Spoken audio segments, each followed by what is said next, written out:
My name is Ralph Isenberg.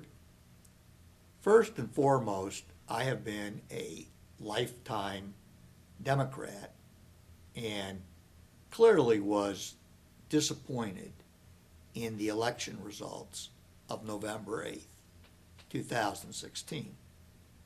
I also have been a civil rights activist and most recently an immigration activist. And these are areas that raised my concern even more as the election process took place. First and foremost, I think it's important that we as Americans accept the results of the people. The United States citizenry has voted, and Donald Trump is the president-elect, whether we like it or not, because the way the folks voted was enough for him to win the necessary 270 electoral college votes. And by the way, it is not uncommon for the popular vote to go one way and the electoral college vote to go another way. That is a check and a balance to make certain that the votes are distributed properly in each state according to population centers. Otherwise, the election was over before it even started. And in that case, Hillary Clinton would have been president without the vast majority of people across the land having a say. So I accept the result. Secondly, I do want to comment very quickly on the demonstrations that I am seeing take place. Of course, it's okay to demonstrate. That's a First Amendment right. But I would caution that if the demonstrations are a result of social media that is grabbing on to our youth, getting them out into the streets at night, getting them to walk out of classes during the daytime, some would argue that social media is so new and so unpredictable that it is, in fact, an addiction. And do we, the people, like cigarette smoking, warn or teach some sort of control? It used to be everyone smoked, and then we used Surgeon General notices on cigarette boxes. We also taught in the schools the cause and effects of what cigarettes could do. And cyber spying is an extension of social media, where people are trying to influence what the masses do without even giving the masses an opportunity to think about the decision being made. So I have some concerns there, and I did want to mention them, especially as we now go to a picture that was done by a Soviet artist in 1986. And that image actually shows an African-American president with a blonde halo behind him, almost as if it's Donald Trump, and behind is the Kremlin, believe it or not. And you have the masses, all sorts of people, just staring into the television set. And the Capitol is falling, and the flag of the United States is in distress, flying upside down. There is a nuclear bomb exploding with the Washington Monument in background, and Mount Rushmore is singing La-Di-Da, and you have some sort of troop, be it a New World Order or whatever, and some sort of soup with animals in it, and you've got the lambs being led into the darkness with a dagger behind it, almost as if a sacrificial lamb stands by. This painting was done in 1986, and it so looks like what this current election was about.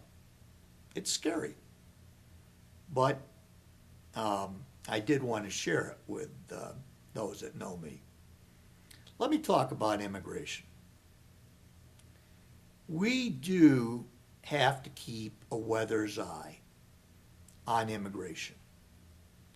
Donald Trump has said that he is going to triple the number of ICE agents, Immigration, Customs, and Enforcement, for the purpose of mass deportations. I would suggest that rather than tripling the number of ICE agents, we instead increase the services of the Department of Justice, immigration courts, so that we can once and for all get foreign nationals through the immigration process and let the laws of our country do what they are already bound to do. We have good immigration laws on the books if only we can get the people before a court of law, or an administrative court in this case, to settle their immigration status. Now let me be very clear about my personal feelings about the 11 million foreign nationals. I believe that there is 1 million folks, let me correct that. I believe that there is 2 million folks right now that just do not belong in the United States, and they are hiding behind the masses that perhaps are deserving of an opportunity to remain here.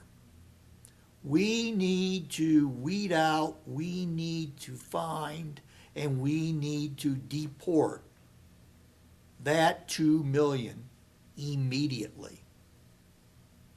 Secondly, I believe that there is an additional 1 million people that have had a checkered past, meaning that they have an immigration issue, but they may have established good ties to the United States, but they also may have had a small brush with the law.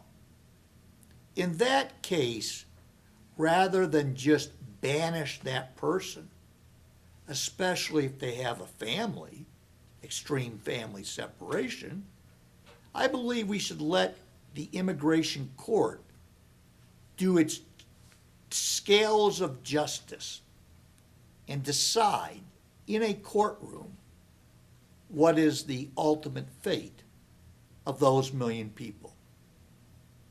That leaves us with 8 million foreign nationals. I submit that the existing Immigration and Nationality Act of 1951 is sufficient to handle those 8 million folks. And I also believe that by and large, that is how many people are entitled to a section in the code called 8 CFR 245A or B, better known as cancellation of removal, either after 5 years with a lawful entry into the United States, or after 10 years if the entry into the United States was unlawful. Mind you that lawful is not necessarily criminal. It is a civil violation of law, not a criminal. There are criminal laws for unlawful entry, but they are not typically used the first time a foreign national enters the United States and is not documented, or when a foreign national enters the United States properly and overstays their visa. These folks are not criminals. They're in civil violation of the law.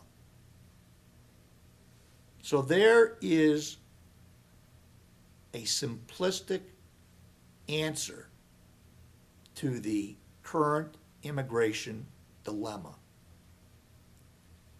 I hope that President-elect Trump realizes that he has so little to do with the process. Immigration rests. It is solely in the hands of the Congress. And yes, the Congress now is Republican, both the House and the Senate. And President-elect Trump could sign laws. President-elect Trump can cancel out the very executive orders that, at least in one case, the Supreme Court said was not constitutional, because in the case of DAPLA, President Obama did not have the right to do what he did. The actions have to come from the Department of Homeland Security and the Department of Justice and the Department of Labor and the Department of State. In other words, the secretaries that President-elect Obama appoints to his cabinets are the ones that must make the decisions with the guidance of the Congress. It's very important that the President-elect realize this. It's also important to realize that the new cabinet cannot just go out and do what it wants to do, because it must get the guidance of Congress, as I just said. It is a plurality. It's an absolute power that the Congress has. And yet, shortly after 9/11, the Congress kind of said, once we give you a power, we'll keep our hands off of it. So there is a need to get all that straightened out going forward. I hope that we as Americans calm down, give our new president an opportunity to get settled. At the same time, we, the people, must keep a weather's eye. We must be on watch, looking for that iceberg almost with the Titanic, of problems ahead. And we must protect those people, whether they be national citizens or foreign nationals. We must protect their rights. For you see, the Constitution of the United States affords all people whose feet are on this soil certain protections under law. And we must not forget that if we are to remain the greatest democracy on the earth. Thank you for listening to my thoughts, and God bless these United States.